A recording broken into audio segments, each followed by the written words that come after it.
I got the opportunity through one of my big band arrangements, The More I See You. I was commissioned to write for orchestra and big band.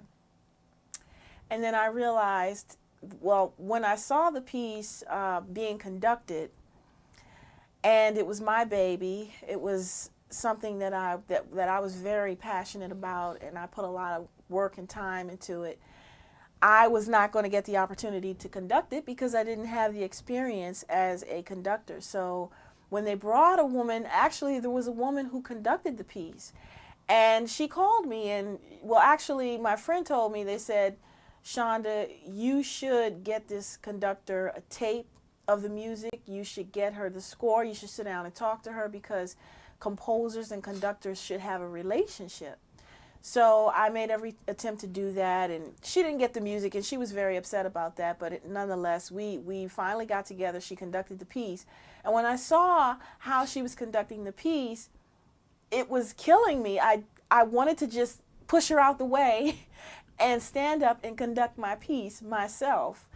And I couldn't do that because she was the conductor that was being hired to conduct all of the works for that particular performance. And then that's when I realized, at that very moment, I knew very early on that I wanted to conduct, because I used to sit around the house and pretend as if I were conducting and waving a baton.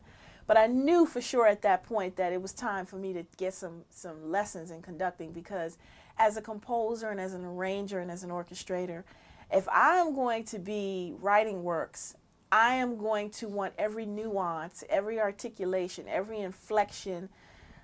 I'm going to want to be able to convey that and articulate that to the orchestral members or the band members. So that's when I decided to get into conducting. And, you know, I realized that that was something that I wanted to do as well. So having a background in singing opera and singing jazz and composition and arranging, and then discovering that I wanted to conduct, I realized that there was still something missing, and then film was the other missing link, because I realized I wanted to do a lot of what someone like John Williams, who composes for a lot of Steven Spielberg, I mean, he does a lot of Hollywood films, but I wanted to work in that capacity, except I wanted to be the performer on those scores as well, the singer, the composer, the arranger, and of course, you have to conduct.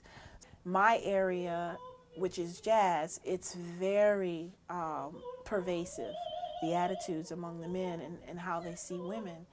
And particularly if you're a conductor who has made the transition, or a composer who has made the transition from being a singer, then, you know, in my case, I get it on every level, because I am a singer turned composer, arranger, conductor, a African-American singer turned composer, arranger, conductor. So I'm a minority in the truest sense of the word, because I'm not just a musician who played piano or who played trumpet or trombone or flute or something of that nature. I am a singer, and singers are not considered musicians.